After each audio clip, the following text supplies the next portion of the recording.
প্রায় 4 মাস কেটে যায়। শ্রী ওই বাড়িতে কাজের লোকের মতো ছিল, কারণ তখন চৌধুরী বাড়িতে রাজ করছে অরুণা দেবী, আর রাজের ওপর রাজত্ব চালাচ্ছে ওনার বন্ধুর মেয়ে প্রীতি ঘোষাল। আবির বাবু থাকলে সেটা হয়তো হতো না। তিনি গ্রামের বাড়িতে কাজের জন্য আটকে যান। নেটওয়ার্ক না থাকায় যোগাযোগ সম্পূর্ণ বিচ্ছিন্ন ছিল। আর রাজ তো শুধু ওর পিম্মিকে একটু চিনতে পেরেছিল, তাই তার পুরো ব্যাপারটার সুযোগ নিতেও তিনি হাতছাড়া করেননি। প্রীতিকে রাজের প্রেমিকা বলে জানায়, ফলে স্মৃতিহীন রাজ তা মেনে নেয়। তবে অরুণা দেবী হয়তো এতেও সন্তুষ্ট ছিলেন না, তাই রাজের পুরো অ্যাক্সিডেন্টের দোষটা শ্রীয়ের ওপর চালিয়ে দেয়। আর ও বলতে ভোলেন না শ্রী নাকি রাজের সাথে জোর করে বিয়ে করেছে। রাজ ওর থেকে মুক্তি চাইত। অরুণা দেবীর স্নেহের অভিনয় আর প্রীতির গায়ে পড়া ভালোবাসা রাজকে পুরোটা বিশ্বাস করতে বাধ্য করে। যেই রাজ শ্রীকে কোনোদিন ফুলের টোকাও পেতে দেয়নি, সেই ছেলেটাই শ্রীকে উঠতে বসতে অপমান করে। ওর চোখের সামনে দিয়ে প্রীতির সাথে ঘনিষ্ঠ মুহূর্ত শেয়ার করে। আর শ্রী সে তো মরে গিয়েও বেঁচে থাকার মতো করে জীবন কাটাচ্ছিল। ওর মনে হতো এবার হয়তো ওর নিঃশ্বাসটা বেরিয়ে যাবে, কিন্তু তা তো হবার না। দেখতে দেখতে দিন পেরিয়ে যায়। অরুণা দেবীর ডিভোর্স পেপার রেডি করিয়ে রাজের হাতে দেয়। রাজও ততক্ষণাৎ সেটায় সাইন করে দেয়, আর শ্রীকেও করতে বাধ্য করে। কয়েকদিনের মধ্যে কোর্টে ডাক পড়বে জানিয়ে দেয়। দেখতে দেখতে সেই দিনটাও চলে আসে। ওদের ডিভোর্সটাও হয়ে যায় যথারীতি। কোর্টে শ্রীয়ের চোখে জল ছিল না। সাইন করার সময় এক ফোঁটা পড়েছিল মনে হয়, যেমন মাথা নিচু করে ঢুকেছিল, তেমন ভাবেই বেরিয়ে গেছিল। না কোনো অপরাধ বোধের জন্য, না তো কারোর কাছে হেরে গিয়ে। রাজের প্রতি দুর্বলতা লোকাতেই ও অনন্ত নামিয়ে নিয়েছিল। একবারের জন্যেও রাজের চোখের দিকে তাকায়নি। রাত 10টা। সৃজনী দেবী ভাতের থালা হাতে দাঁড়িয়ে আছে শ্রীয়ের ঘরের দরজার সামনে। আর সৃজা দেবী ওর ঘরের তালা খুলছেন ডুপ্লিকেট চাবি দিয়ে। ওনারা সবাই শ্রীয়ের এই রকম অভিমান করে দরজা আটকে রাখার অভ্যাসটা সম্পর্কে অবগত ছিলেন। হয়তো আরো একজনও জানত। দরজা খুলতেই সৃজা দেবী আগে লাইটের সুইচ অন করে অন্ধকার ঘরটা আগে আলোকিত করে। দেখে বিছানার ওপর এলোমেলো হয়ে শ্রী শুয়ে আছে, আর একদৃষ্টে ওদের বিয়ের ছবির ফ্রেমটার দিকে তাকিয়ে আছে। দুজনে একবার চোখাচোখি করে শ্রীয়ের পাশে বসে। সৃজা দেবী শ্রীয়ের মাথায় হাত রেখে ডাক দেয়, শ্রী মা, এই শ্রী মা, ওঠ, ওঠ না, দেখ তোর মিমি এসেছে, তুই আমার সাথে কথা বলবি না। শ্রী ওর মিমিকে নিজের বন্ধুর মতো ভাবে, তাই ওর মিমি ওকে খুব ভালো করে বোঝে। চোখের ইশারায় দিদিকে চলে যেতে বলেন। সৃজনী দেবী বুঝে ওখান থেকে চলে যান। মায়ের অনুপস্থিতি বুঝে মিমির কোলে মাথা রেখে শুয়ে পড়ে, আর একটাই কথা বলে, মিমি তোমারও কি এমন কষ্ট হয়েছিল যখন সেই ছেলেটা তোমাকে ধোঁকা দিয়ে অন্য কারোর হাত ধরে চলে গিয়েছিল? নিজের মেয়ের সমান বোনপোর মুখে এমন কথা শুনে সৃজা দেবীর চোখটা জ্বালা করে ওঠে। হয়তো অনেকগুলো বছর পর নিজের জীবনে সব থেকে বড় হেরে যাওয়া দিনটা মনে পড়ে যায়। কিন্তু সেটা মনে পড়লে তো ও আবার দুর্বল হয়ে যাবে। আর এখন তো সেই সময়ও নেই। ওনাকে তো শ্রীকে সামলাতে হবে। তাই বললেন, ধুর, তুই চুপ কর তো। কি শুরু করেছিস বলতো? নিজেকে আর কতদিন এভাবে দুর্বল ভাববি? যা হয়েছে সব অতীত ভেবে ভুলে যাস শ্রী। জানিস তো মা, যত তুই সেগুলো মনে করবি তত সেগুলো তোর মনটাকে ঘুণ পোকার মতো খেয়ে ফেলবে। তোকে বাঁচার আশাটাও হারিয়ে যেতে দেবে। আর বলছিলি না আমার কথা? আমার ভালোবাসাটা একতরফা ছিল, কিন্তু তোরটা না। তোরা দুজন দুজনের জন্য ছিলিস। হ্যাঁ, মাঝে হয়তো কিছু হয়েছে। দেখবি যদি তোদের ভালোবাসা সঠিক হয় না, একদিন মা তারাও তোদের মিল করাবে। শুধু একটু সময় দে না। আর কোনোদিনও রাজের স্মৃতি ফিরবে মিমি?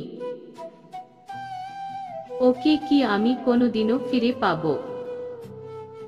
হয়তো পাবি। বলেছি না, ভগবান থাকলে সব হয়। শুধু ওনার ওপর একটু ভরসা রাখ, তাহলেই হবে। নে নে, ওঠ তো, খেয়ে নে। না মিমি, খাবো না। খুব গা গুলোচ্ছে। কয়েকবার বমি হয়েছে।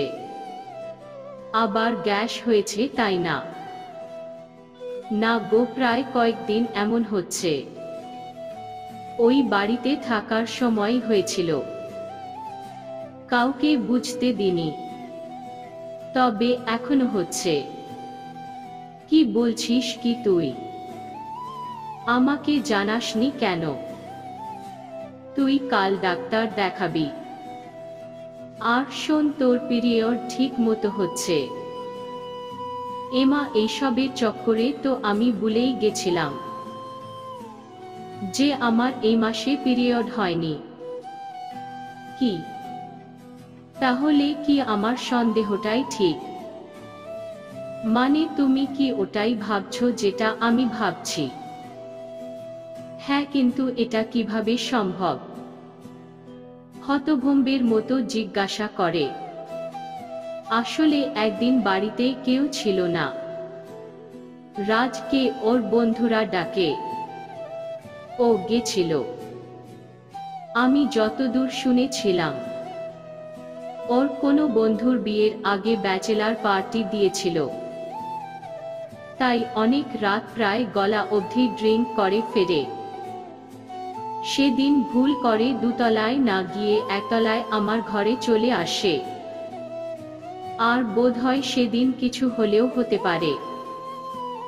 তুই কি বলছিস? এটা যদি সত্যি হয়, তবে তোদের ডিভোর্সটাও কোনো ভ্যালু করবে না। আমি জানি না মিমি, আমার খুব ঘুম পাচ্ছে। ঠিক আছে, তুই ঘুমিয়ে পড়। সৃজা দেবী শ্রীকে ঘুম পাড়িয়ে লাইট অফ করে বেরিয়ে যায়। শ্রী হাতে একটা রিপোর্ট নিয়ে বসে আছে। সেখানে স্পষ্ট লেখা আছে প্রেগন্যান্সি পজিটিভ। ওর চোখ দিয়ে টপ টপ করে জল পড়ছে। আজ ওর পাশে কেউ নেই। হ্যাঁ, বাড়িতে মা আর মিমিকে পাবে, কিন্তু যার থাকার কথা সে কোথায়? হয়তো নিজের হবু বউকে নিয়ে ব্যস্ত। ওদের ডিভোর্সের পর কয়েকটা দিন কেটে গেছে। ডাক্তারের কাছে এলে তিনি রিপোর্ট করতে বলেন। আজ শ্রী স্কুল সেরে রিপোর্ট নিতে এসেছিল। এখন বেচারা এত খুশি হয়েও যেন খুশি হতে পারছে না। ফুটপাত ধরে চলতে চলতে নিজের পেটে হাত রাখে। হয়তো এমন দিনে সব ঠিক থাকলে রাজ পুরো বাড়ি মাথায় করত।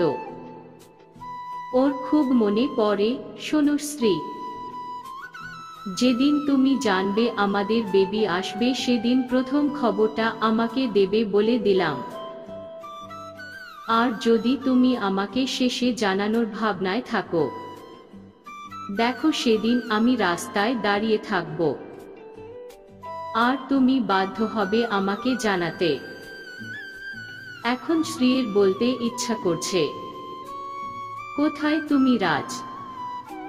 আমি যে আজ চেয়েও তোমাকে জানাতে পারছি না, আমাদের বেবি আসতে চলেছে রাজ, আমাদের ভালোবাসার অংশ আসতে চলেছে।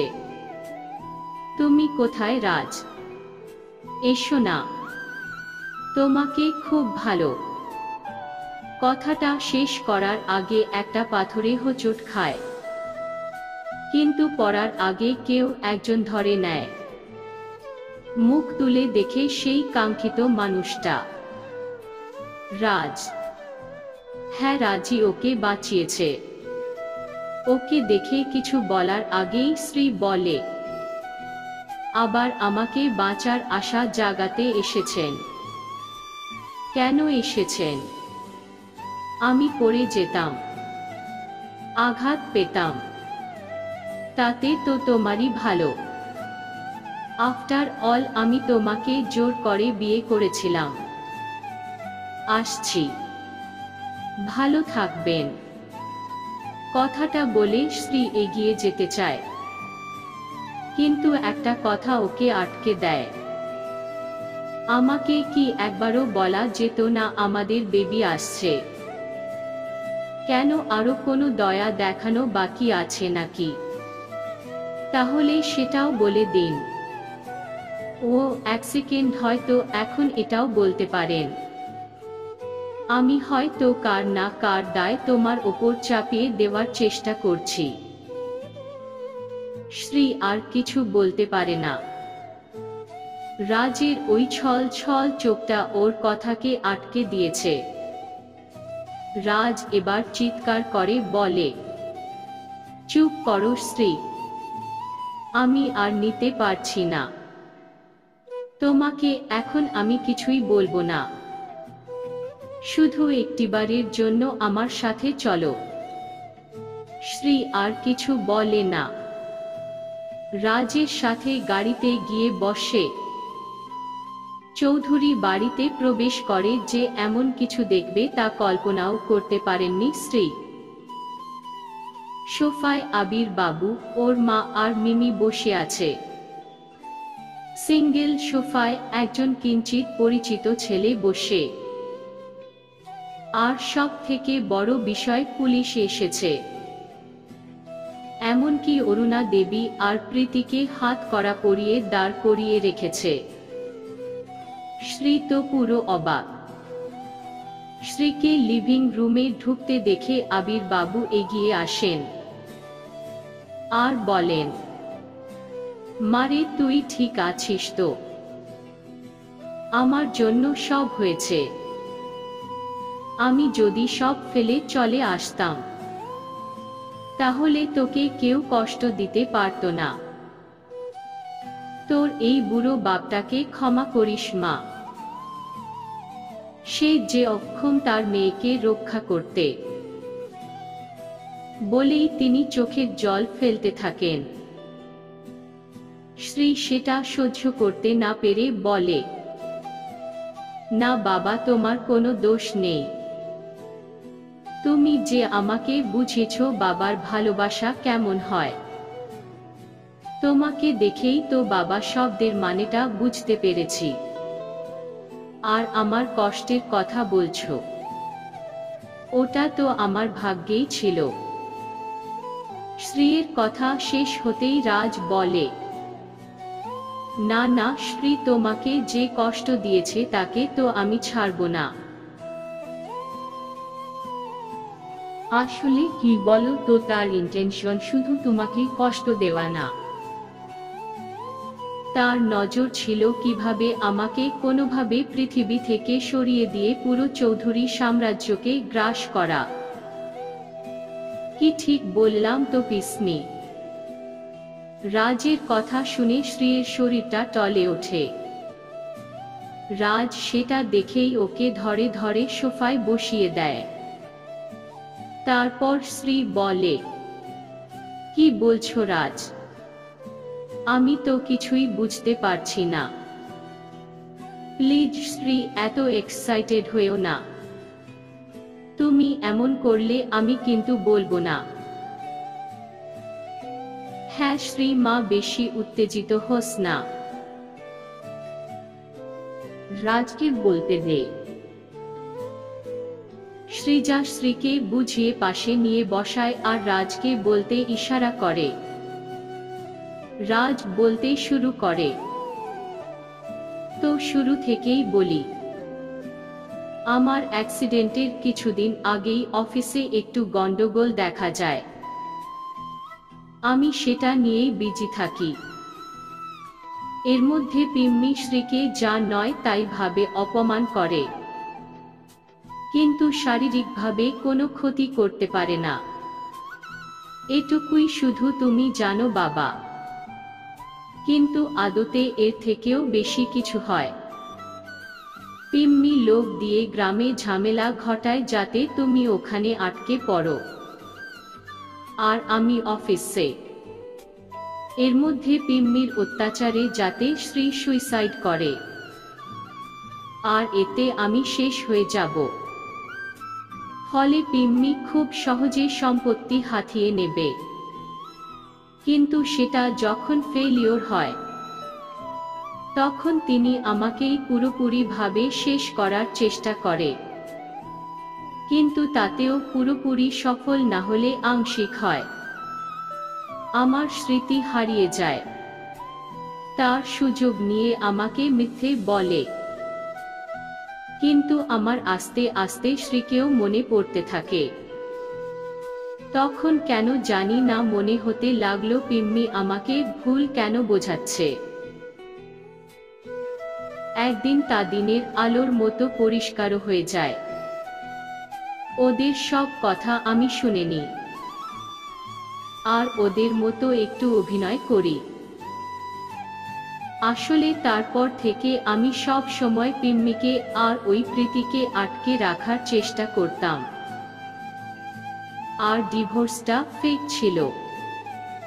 আমি আগেই কাগজ সরিয়ে ফেলি, তাই আমাদের ডিভোর্সটাও হয় না। তবে এতে একদিকে সুবিধাই হয়, আমি শ্রীকে বাড়ি থেকে বের করতে সক্ষম হই। কারণ আমি জানতাম ওদের ইন্টেনশন খারাপ। যে কোনো মুহূর্তে আমি ধরা পড়লে আগে শ্রীকে অ্যাটাক করবে, যেটা করতে ওরা হয়তো সক্ষম হবে। তাই শ্রী বেরিয়ে যাবার পরেই আমি বাবাকে নিয়ে এলাম, আর পুরোটা সবার সামনে এলো। এবার কি বলবে পিম্মি?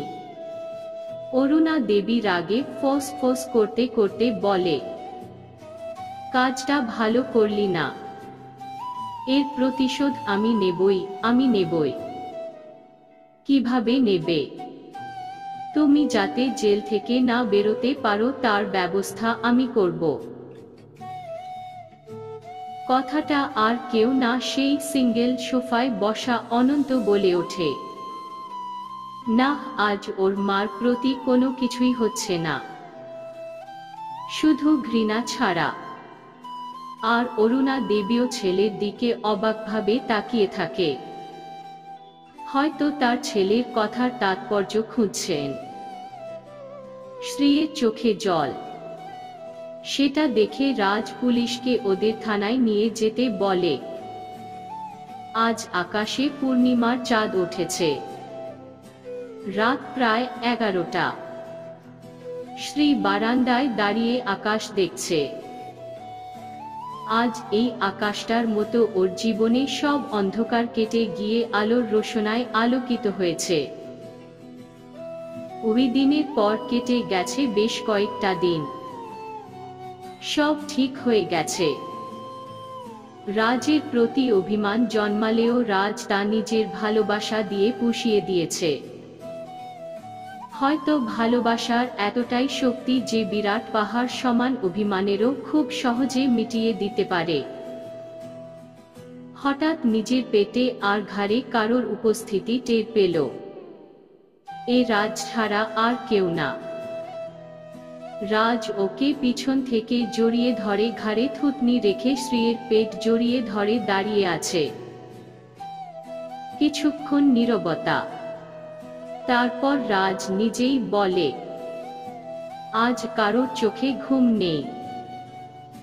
সে কি আজ সারা রাত জেগে কাটানোর প্ল্যান করেছে?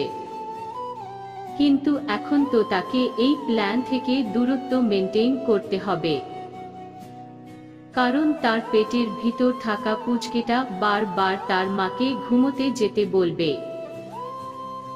শ্রী ওর কথার গুরুত্ব না দিয়েই বলে, জানো রাজ, কদিন আগেও ভেবেছিলাম হয়তো এখানেই সব শেষ হয়ে যাবে, আর তোমার সাথে সময় কাটাতে পারবো না। তোমাকে ছাড়া তো আমার নিঃশ্বাস নিতেও কষ্ট হতো। শেষ হয়ে গেছে আমাদের সম্পর্কটা ভাবলেই বুকটা ধড়ফড় করে উঠত। ভাবিনি কখনো আবার সব ঠিক হয়ে যাবে।